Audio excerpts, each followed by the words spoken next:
ఓం వసుదేవసుతం దేవం కంసచాణూరమర్దనం దేవకీ పరమానందం కృష్ణం వందే జగద్గురుం.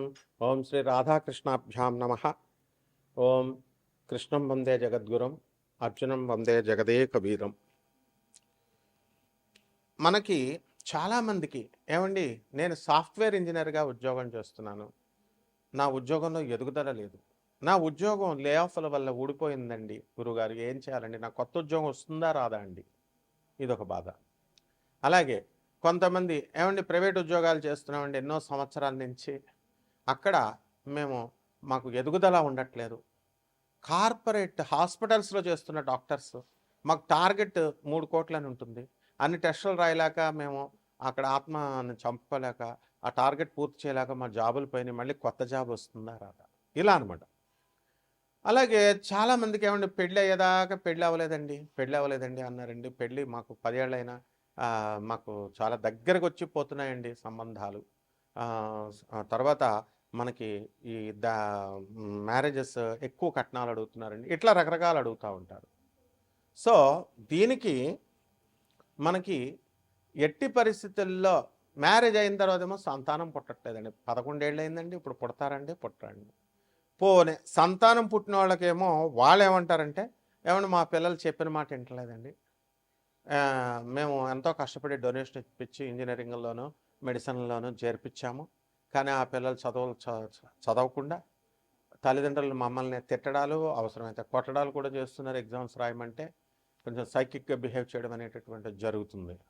ఇలా ఇక భార్యాభర్తలు గొడవల దగ్గరికి వచ్చి, ఏమంటే మా భర్త పరస్త్రీ వ్యామోహంలో పడిపోయి అతను మమ్మల్ని పట్టించుకోవడం లేదు, ఆడ కుటుంబంలో తిరుగుతున్నాడండి. ఇవన్నీ ఎందుకు వస్తాయండి అంటే, మన యొక్క పూర్వజన్మ కర్మలను బట్టి వస్తాయి. దరిద్ర దేవత మనల్ని పట్టుకుంటే వస్తాయి.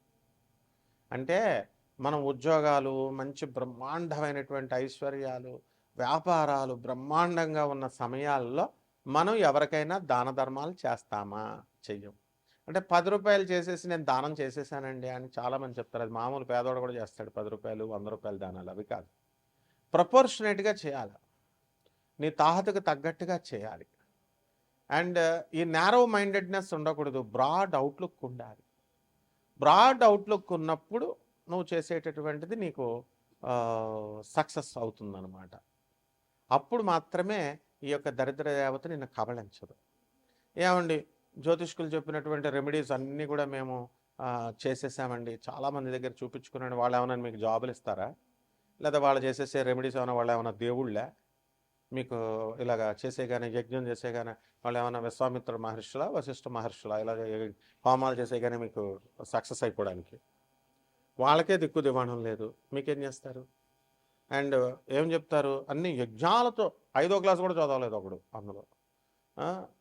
స్వామీజీల ముసుగులో వింటారు, 5వ క్లాసులో కూడా చదవరు వీళ్ళు. పాండిత్యం మాత్రం ఓ పెద్ద కబుర్లు చెప్తారు. యజ్ఞాలు చేసేస్తున్నాం, కోరికలతో వచ్చేస్తున్నారు టెంపుల్స్కి, యజ్ఞాలు కలియుగంలో సక్సెస్ అయిపోతాయి, అందువల్ల హోమాలు చేసేస్తే అయిపోతాయి.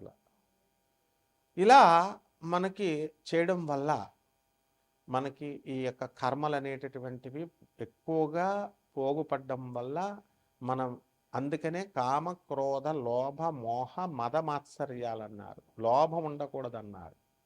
మనం లోభాన్ని చూపించడం వల్ల, పిసినార్తనాలు చూపించడం వల్ల, దాన ధర్మాలు చేయకపోవడం వల్ల సాధువులకి, అనాథలకి, తర్వాత ఈ యొక్క సాధు అనాథలు, వికలాంగులు, తర్వాత మనం పేదవారికి, వీళ్ళకి సేవ చేయకపోవడం వల్ల వస్తుంది.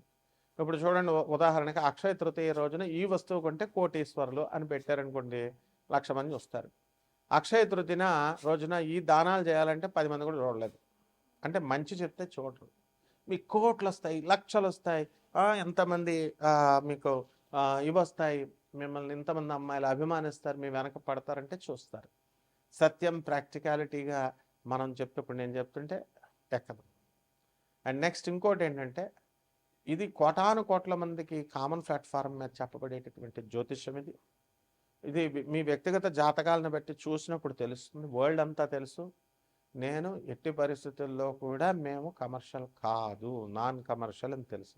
మా పేరు చెప్పి వేరే ఛానల్స్లో నెంబర్లు ఉన్నటువంటి వాళ్ళు వేలాది రూపాయలు ఉపాసనకు కానీ, యక్షిణి సాధనకు కానీ, లేదా వేరే జాతకాలకు కానీ, లేదా రెమెడీస్కి కానీ అడిగినా మాకు సంబంధం లేదు. అదంతా కూడా ఏంటంటే టైటిల్స్తో కూడా నాకు సంబంధం లేదు.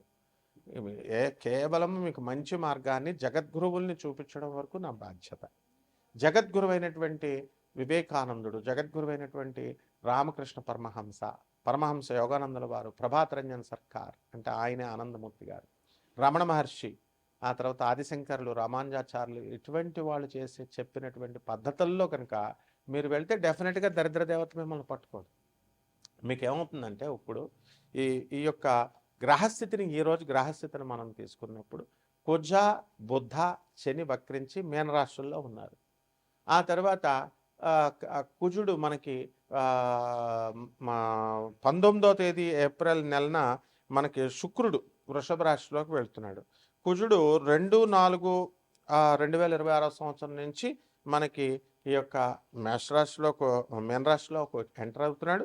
తర్వాత మేషరాశిలోకి 11 మే 2026 సంవత్సరంలో మనకి మేషరాశిలోకి వస్తున్నాడు. అక్కడి నుంచి మీకు ఏమవుతుందంటే ఈ మేషరాశిలోకి వచ్చిన తర్వాత కొంచెం కష్టాలు తగ్గుతాయి. అంతవరకు కూడా ఇప్పుడు మిమ్మల్ని దరిద్ర దేవత పీడిస్తుంది అన్ని రాశుల వారిని. దీని నుంచి మనం తప్పించుకోవాలంటే ఏమంటే రెమెడీస్ చెప్పండి గురువుగారు అని చాలామంది అడుగుతారు. అంటే నువ్వు కూర్చొని నువ్వు పసుపు కుంకాలు వేసేసి, దీపాలు పెట్టేసి, అగరబత్తులు పెట్టేసి నేను సాధన చేసేస్తున్నా, నేను ఉపాసన చేసేస్తున్నా అంటారు చాలామంది. చూడండి గురువులు కూడా మేము సాధనలో ఉన్నాం, హోమాలు చేస్తున్నాం, పూజలు. ప్రతి అమ్మమ్మ చేస్తుంది, ఇంట్లో ఉన్న ప్రతి ముసలమ్మ దీపం వెలిగిస్తుంది, కుంకుమ వేస్తుంది, పసుపు వేస్తుంది, అగరబత్తి వేస్తుంది. కాబట్టి మనం ఏదో స్పెషల్గా సాధన చేసేయడానికి ఏదో దేవతల కిందకి భూమి మీదకి దిగి వచ్చేసి మీకు ఏదో స్పెషల్ వరాలు ఏమి ఇచ్చేది. కాబట్టి ఈ మానేసేయండి. ఎప్పుడైతే ఆర్భాటాలకు తక్కువగా ఉంటారో అప్పుడే మీకు దరిద్ర దేవత వదిలేస్తుంది అనమాట. కాబట్టి ఈ దరిద్ర దేవతనికి నీట్నెస్ ఉండాలి. నీట్నెస్ అంటే ఇళ్ళు నీట్నెస్ ఇలా కొడతా ఉంటారు సోఫాలు అస్తమానం. ఇళ్ళు ఒకడు చెప్తున్నాడు స్నానాలు చేసేసిన తర్వాత ఇల్లు చీపురు పట్టుకొని తుడవండి అని.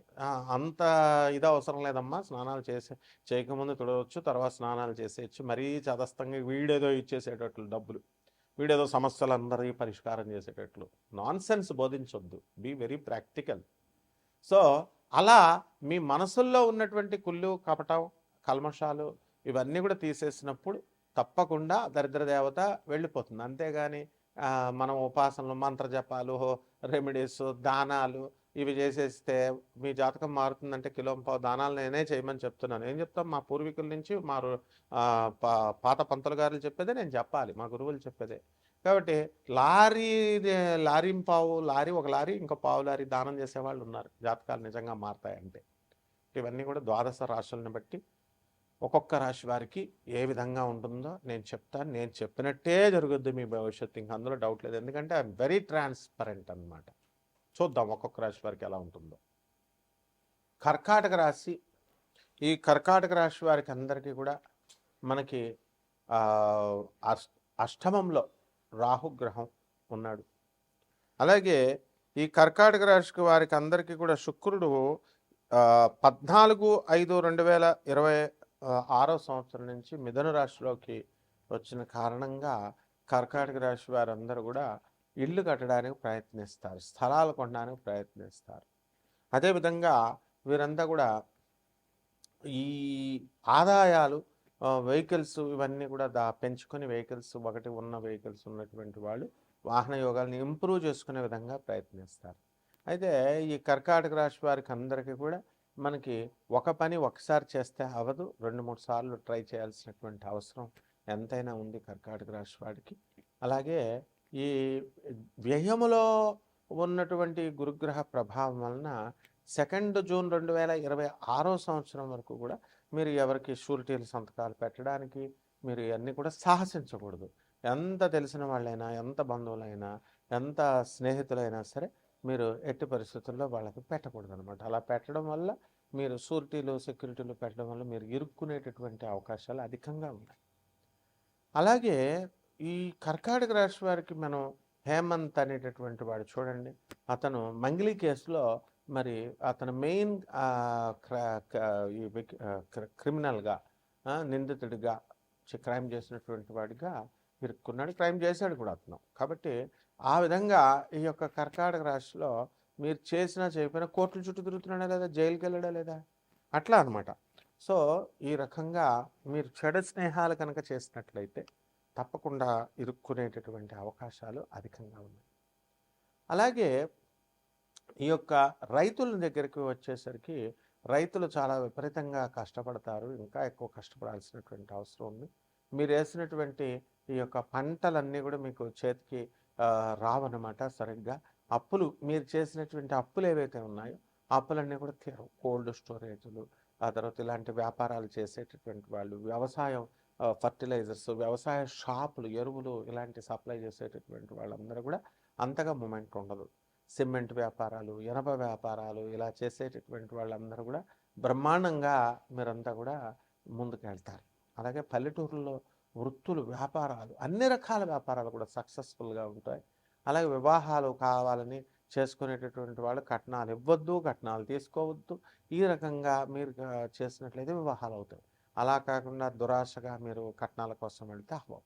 అందువలన ఈ రాశి వారికి అందరికీ కూడా మీరు శని జపం చేసుకోండి, శని స్తోత్రాలు చదవండి.